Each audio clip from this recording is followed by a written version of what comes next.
Hi students, now we are going to see the topic tight corners and this was written by Edward Verrell Lucas. இவர் வந்து E.V. Lucas அப்படின்னு சொல்லி கூப்பிடுவாங்க. Now let us see the proofs. The narrator went with his friend to Christie's. இந்த கதையில் பார்த்தீங்கன்னா narrator வந்து அவருடைய ஃப்ரெண்டோட சேர்ந்து கிறிஸ்டீஸ் அப்படின்ற அந்த இடத்துக்கு போகிறாங்க. கிறிஸ்டீஸுங்கிறது வந்து ஒரு இடத்துடைய பெயர், ஓகேவா? அவங்க ரெண்டு பேரும் ஃப்ரெண்ட் அண்ட் நரேட்டர் ரெண்டு பேரும் கிறிஸ்டீஸுங்கிற இடத்துக்கு போகிறாங்க. இப்படி தான் இந்த ஸ்டோரி வந்து ஸ்டார்ட் ஆகுது, okay? His friend persuaded him to look into the sale room where Barbizon pictures sold. ஃப்ரெண்டும் நரேட்டரும் கிறிஸ்டீஸுங்கிற பிளேஸ்க்கு போகிறாங்க இல்லையா? அங்கே வந்து என்ன இருக்குது அப்படின்னா பிக்சர்ஸ் எல்லாம் வந்து சோல்ட் பண்ணிட்டு இருக்காங்க. இப்போ நம்ம பார்ப்போம்ல, பெயிண்டிங் பண்ண பிக்சர்ஸ் வந்து எக்ஸிபிஷன் மாதிரி வச்சு எக்ஸிபிட் பண்ணி அதை வந்து சோல்வ் பண்ணுவாங்க இல்லையா? அந்த மாதிரி பார்பிசான்ற ஒரு வகையான பிக்சர்ஸ் வந்து அந்த கிறிஸ்டீஸில் வந்து என்ன பண்ணிட்டு இருக்காங்கன்னா சேல் பண்ணிட்டு இருக்காங்க. ஸோ ஃப்ரெண்ட் வந்து என்ன சொல்கிறாருன்னா, வா நம்ம அந்த விற்பனையாகக்கூடிய கூட்டத்தில் போய் நின்று அந்த ஒவ்வொரு பார்பிசான் பிக்சர்ஸையும் நம்ம பார்க்கலாம் அப்படின்னு சொல்லிட்டு ஃப்ரெண்டு வந்து நரேட்டரை கூட்டிகிட்டு போகிறாங்க. ஸோ இப்போ வந்து ஃப்ரெண்ட் அண்ட் நரேட்டர் அந்த பார்பிசான் பிக்சர்ஸை பார்த்து ரசிச்சிட்டு இருக்காங்க, ஓகே? ஸோ அங்கே வந்து பார்த்தீங்கன்னா அந்த பிக்சர்ஸ் எல்லாத்தையும் ஏலம் விட்டுட்டு இருக்காங்க, okay? The narrator without understanding the seriousness kept bidding just for fun. So அந்த நரேட்டர் வந்து பார்த்தீங்கன்னா அந்த இது தெரியாமையே, ஒரு சீரியஸ்னஸ் தெரியாமல் அவர் பாட்டுக்கு என்ன பண்ணிட்டு இருக்காருன்னா ஏலம் விட்டுட்டே இருக்காரு. இவ்வளோ ரூபா அவ்வளோ ரூபான்னு சொல்லிட்டு அவர் பாட்டுக்கு ஏதாவது மாட்டிக்குவோம் அப்படின்ற அந்த கொஞ்சம் கூட அந்த சீரியஸ்னஸே இல்லாமல் அவர் பாட்டுக்கு விளையாட்டுக்காக என்ன பண்ணுறாருன்னா ஒவ்வொரு பொம்மையும் இவ்வளோ ரூபாக்கு அப்படின்னு சொல்லிட்டு ஏலம் விட்டுட்டே இருக்காரு. கடைசியில் அவர் என்ன ஆகிடும், அவர் மாட்டிக்குவாரா மாட்டிக்க மாட்டாரா, அவர் எப்படி வந்து ஃபைனலாக எஸ்கேப் ஆகிறாரா இல்லை என்ன ஆகுது அப்படிங்கிறது தான் இந்த ஸ்டோரியில் நாம் இப்போ பார்க்க போகிறோம். Every time someone else made higher bid and the narrator was not caught. ஒவ்வொரு தடவையும் என்ன ஆகும்னா, எவ்ரி டைம் someone யாராவது ரொம்ப ஹை லெவலான அமௌண்ட் வந்து என்ன பண்ணிட்டே இருப்பாங்க, சொல்லிட்டே இருப்பாங்க இவ்வளோ ரூபா அவ்வளோ ரூபா அப்படின்னு சொல்லிட்டு ஒவ்வொரு வந்து பார்கெயின், அதாவது அவங்க ஏலம் விட்டுட்டே இருப்பாங்க.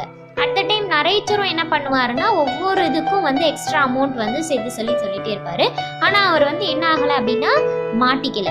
ஒரு இடத்துக்கு அவர் எஸ்கேப் ஆகி ரொம்ப பிக்சர்ஸ் பார்பிசன் பிக்சர்ஸ் எல்லாத்தையும் ஒவ்வொன்றும் வந்து அவங்க பிட் பண்ணும் போதெல்லாம் ஒவ்வொரு தடவையும் இவரும் வந்து ஹையஸ்ட்டாக சொல்ல இவரும் அகெயின்ஸ்டாக ஹையஸ்ட் அமௌண்ட்டாக சொல்லிகிட்டே இருப்பார். ஆனால் அவர் வந்து என்ன ஆகலை அப்படின்னா மாட்டிக்கவே இல்லை. But the narrator had only 63 pounds in the bank and no other securities. நம்ம நரேட்டர் கையில் வந்து பார்த்தீங்கன்னா கையில் அமௌண்ட் எதுவுமே கிடையாது. He had 63 pounds that also in bank, okay, and he does not have any securities. யாருடைய உதாரணமும் அவர் வந்து எடுத்து சொல்கிறதுக்கான பெரிய ஆளுங்களும் கிடையாது, எந்த ஒரு ஃப்ளூயன்ஸியும் கிடையாது, இன்ஃப்ளூயன்ஸ் எதுவுமே கிடையாது அவர்கிட்ட கையில் இருக்க அமௌண்ட் அப்படிங்கிறது எதுவுமே கிடையாது. 63 pounds he had, but that also he had only in bank. So இப்போ வந்து அவர் அது தெரியாமல் இவர் என்ன பண்ணிகிட்டே இருக்காருன்னா அவர் பாட்டுக்கு ஏலம் விட்டுட்டே இருக்காரு.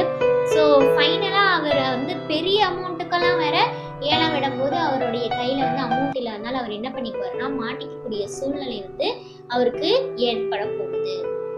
அவர் எப்படி இந்த டேக்கிள் பண்ணுறாரு, இல்லை எப்படி அதை வந்து வின் பண்ணுறாரா, இல்லை அது மூலிமா அவருக்கு சில அஷேம்ஃபுல் திங்ஸ் வந்து ஹேப்பன் ஆக போகுதா அப்படிங்கிறத நாம நெக்ஸ்ட்ல பார்க்க போறோம். When a Daubigny picture was put on a sale, a rich man bid 4,000 guineas for it. When a Daubigny picture, ஒரு Daubigny pictureங்கிற ஒரு வகையான பிக்சர் வந்து விற்பனைக்காக வச்சிருக்கும் போது என்ன பண்றாருன்னா ஒரு பெரிய பணக்காரர் வந்து அதை வந்து 4,000 கைனாஸ்க்கு வந்து கேட்குறாரு, okay? The narrator raised the bid by 50 guineas. Narrator ஒன்று இது என்ன சொல்லிட்டாரு அப்படின்னா 50 கைனாஸ்க்கு வந்து கொடுங்க அப்படின்னு சொல்லிட்டு கேட்குறாரு, okay? Unfortunately, the picture was sold to the narrator as he made the highest bid. எதிர்பார்க்காத விதமாக என்ன ஆயிடுச்சு அப்படின்னா இப்போ நரேட்டரோடைய அமௌண்ட்டு தான் வந்து பார்த்தீங்கன்னா ரொம்ப ஹையஸ்ட் பிட்டாக இருக்குது. அவர் சொன்னது தான் ஹையஸ்ட் அமௌண்ட்டாக இருந்ததுனால அதை அவருக்கே ஏல விட வேண்டிய நிலைமை வந்து ஏற்பட்டுருச்சு. ஸோ இப்போ நல்லா வசமாக மாட்டிக்கிட்டாரு நரேட்டர் கையில் இருந்தது ஒன்றுமே இருக்கிறது வெறும் 63 பவுண்ட்ஸு. அவர் கையில் எந்த ஒரு இன்ஃப்ளூயன்ஸ் இல்லை, எப்படி சமாளிக்கிறாருன்னு பார்க்கலாம். His friend was unable to control his laughter and he left the place. So ஃப்ரெண்டும் நரேட்டர் 2 பேரும் சேர்ந்து தான் அந்த கிறிஸ்டிஸ் ரூம்குள்ளே போனாங்கன்னு பார்த்தோம் இல்லையா. இப்போ ஃப்ரெண்டு வந்து என்ன ஆயிட்டாரு அப்படின்னா, தப்பிச்சுக்கணும், எப்படியாவது இந்த இடத்துல வந்து நம்ம எஸ்கேப் ஆயிடணும். ஏன்னா நம்ம கையில் பணமே இல்லாமல் நம்ம பாட்டுக்கு ஏலம் விட்டுட்டே இருந்தோம்னா கடைசியில் என்ன ஆகிடும், அங்கே இருக்க பெரிய பர்சன்ஸ் எல்லாம் வந்து சேர்ந்து எல்லாம் ஒன்று சேர்ந்து அடித்து திம்சம் பண்ணிடுவாங்க.